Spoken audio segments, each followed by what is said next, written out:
Chapter 31. Quo Vadis. Petronians surrounded the groves on the banks of the Pont of Agrippa, lest overnumerous throngs of spectators might annoy Caesar and his guests, though it was said that everything in Rome distinguished for wealth, beauty, or intellect was present at that feast, which had no equal in the history of the city. The Hellenes wished to recompense Caesar for the deferred journey to Achaia, to surpass all who had ever feasted Nero, and prove that no man could enter as he could. With this object in view, while with Caesar in Naples and later in Beneventum, he had made preparations and set orders to bring from the remotest regions of the earth beasts, birds, rare fish, and plants, not omitting vessels and clothes who were to enhance the splendor of the feast. The revenues of whole provinces went to satisfy my projects, but the powerful favorite had no need to hesitate. His influence grew daily. Tigellinus was not dearer than orders to Nero yet, perhaps, but he was becoming more and more indispensable. Petronius surpassed him infinitely in polished intellect, wit. In conversation he knew better how to amuse Caesar, but to his misfortune he surpassed in conversation Caesar himself, hence he rose in jealousy. Moreover, he could not be an obedient instrument in everything, and Caesar feared his opinion when there were questions in matters of taste. But before Tigellinus, Nero never felt any restraint. The very little arbitrary elegantiarium which had been given to Petronius annoyed Nero's fantasy, for whom had the right to bear that little but himself. Tigellinus had sense enough to know his own deficiencies, and seeing that he could not compete with Petronius Lucan, or others distinguished by birth, talents, or learning, he resolved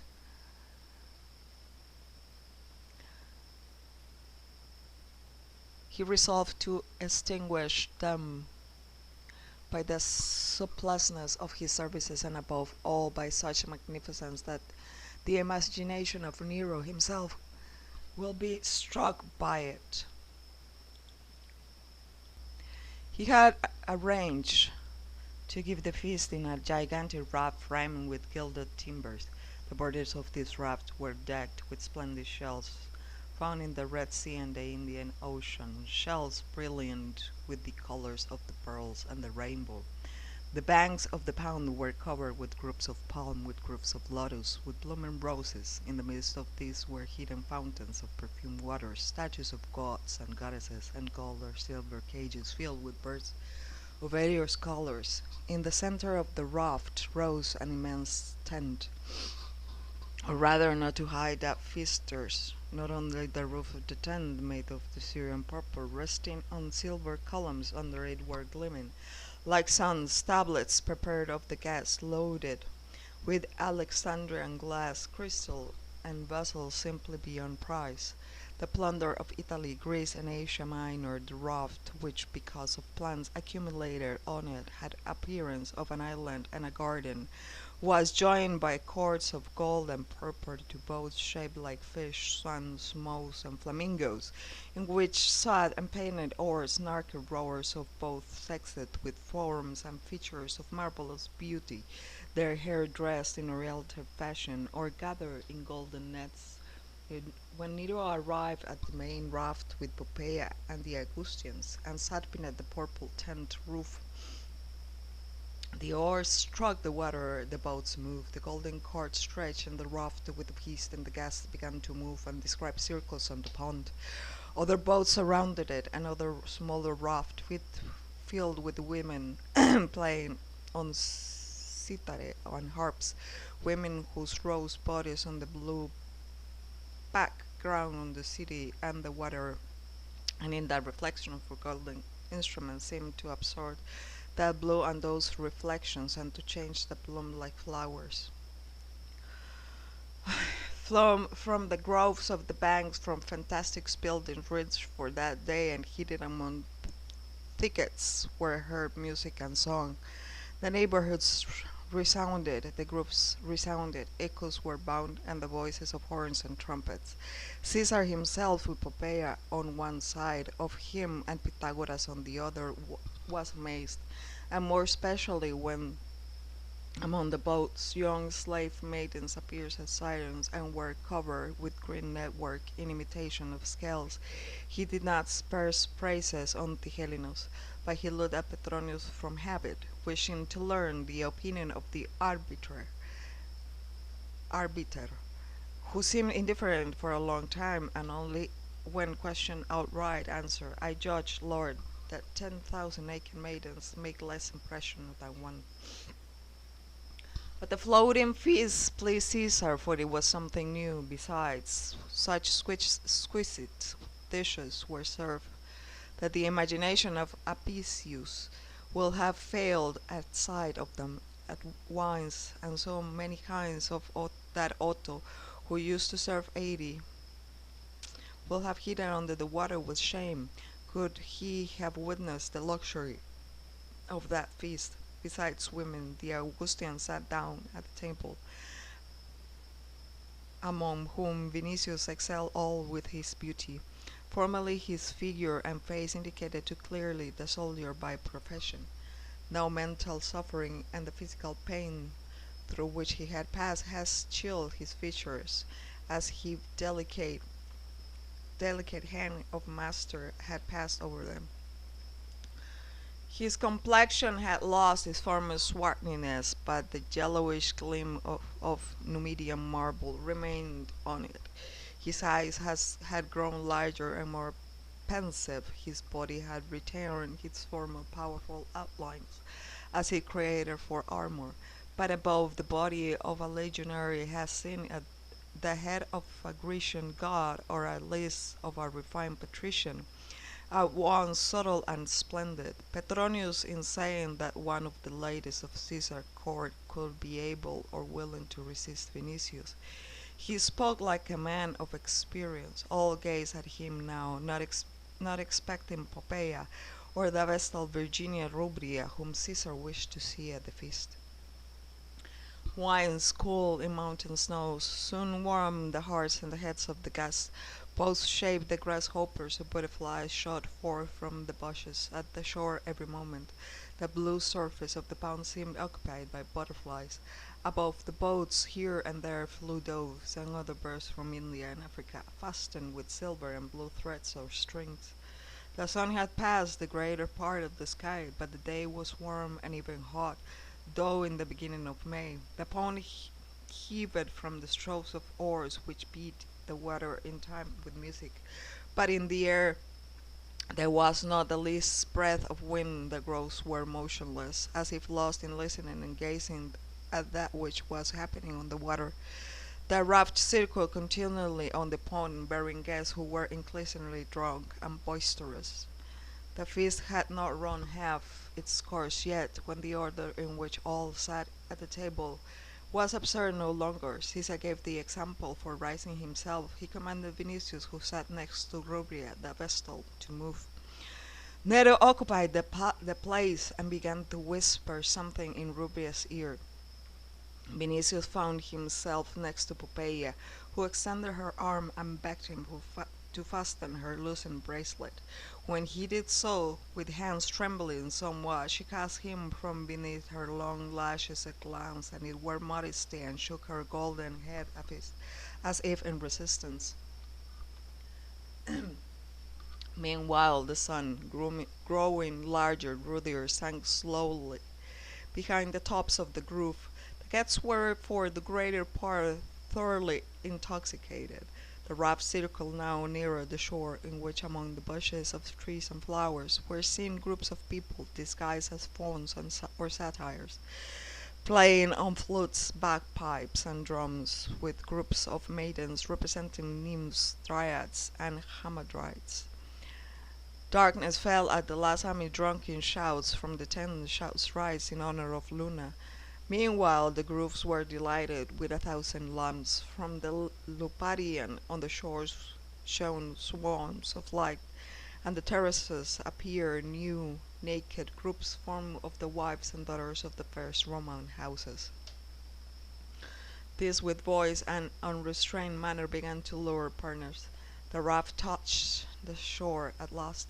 Caesar and the Augustans vanished in the groups scattered in lupanaria, in tents hidden in thickets, in grottos artificially arranged among the fountains and springs.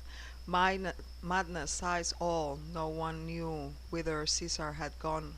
No one knew who was a senator, who a knight, who a dancer, who a musician. Satyrs and fauns swelled to chasing nymphs with shouting. They struck lamps with thyrses to quench them. Darkness covered certain parts of the grove. Everywhere, however, laughter and shouts were heard, and whispers and panting breath. In fact, Rome had not seen anything like that before. Vinicius was not drunk as he had been at the feast in Nero's palace when Lygia was present, but he was roused and intoxicated by the sight of everything done around about.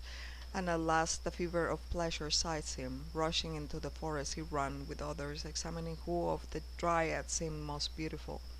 New flocks of this race around him every moment with shouts and with songs. These flocks were pursued by fauns, satyrs, senators, knights, and by the sounds of music. Seeing at last band of maidens led by one arrayed as Diana, he sprang to it, intending to examine the goddess more closely. All at once the heart sank in his bosom, for he thought that in that goddess, with the moon on her forehead, he recognized Lygia. They encircled him with a mad whirl, and wishing evidently to incline him to follow, rushed away the next moment like a herd of deer. But he stood on the spot with breathing hard, breathless, for though he saw that the Diana was not Lygia, and that the close sight she was not even like her, the too powerful impression deprived him of strength. Straightway he was seized by such a yearning as he had never felt before, and love for Lygia rushed to his breast in a new, immense wave. Never have she seemed so dear, pure, and beloved as in that forest of madness and frenzied ecstasy. A moment before he himself wished to drink of that cup, and share in that shameless letting loose of the senses. Now disgust and repugnance possessed him. He felt that infamy was stifling him, that his breast needed air, and the stars which were hiding which were hidden by the thickets of the dreadful grove. He determined to flee, but barely had he moved when before him stood some veiled figure, which placed its hands on his shoulders and whispered, folding his face with a burdened breath, "I love thee. Come, no one will see us. Hasten." Vinicius was rose, as if from the dead. "Who art thou?" But she leaned her breast on him and insisted, "Hurry, see how lonely it is here. I love thee, come." "Who art thou?" repeated Vinicius, gasped. As she said this, she pressed her lips to his through the veil, drawing toward his head at the same time, till at last breath failed the woman, and she tore her face from him. "Night of love, night of madness," said she, catching her quickly. "Today is free, thou hast me." But that kiss burned Vinicius. It filled him with disquiet. His soul and heart were elsewhere. In the whole world nothing existed for him except Lygia, so pushing back the veiled figure, he said, "Wherever thou be, I love another. I do not wish thee." "Remove the veil," said she, lowering the head toward him. At the moment the leaves of the nearest myrtle began to rustle. The veiled woman vanished like a dream vision from that distance. Her laugh was heard, strange in some way, and ominous. Ominous. Petronius stood before Vinicius. "I have heard and seen," said he. "Let us go from this place," replied Vinicius. And they went. They passed Lupanaria, gleaming with light the grove, the light mountain Petronians, and found the leaders. "I will go with thee," said Petronius. They sat down together on the road. Both were silent, and only in the atrium of Vinicius' house did Petronius ask, Those thou know who that was? Was it Rubria? Asked Vinicius, repulsed at the very thought that Rubria was a Vestal. No. Who then? Petronius lowered his voice. The fire of Vesta was defiled, for Rubria was with Caesar, but with thee was speaking. And he finished in a still lower voice, the divine Angusta. A moment of silence followed. Caesar, said Petronius, was unable to hide from Pompeia his desire for Rubria. Therefore she wished perhaps to avenge herself. But I hinder you both. Hast thou recognized the Augusta and refused her, thou wilt have been ruined beyond rescue, thou Lygia and I perhaps. I have enough of Rome, Caesar feast, and the Augusta, the Hellenos, and all of you, burst out Vinicius. I'm stifling. I cannot live thus. I cannot thus understand me. Vinicius, thou art losing sense, judgment, moderation. I love only her in this world. What of that? This, that I wish no other love. I have no wish for your life, your feast, your shamelessness, your crimes. What is taking place in thee? Art thou a Christian? The young man seized his head with both hands and repeated as if in despair, Not yet, not yet.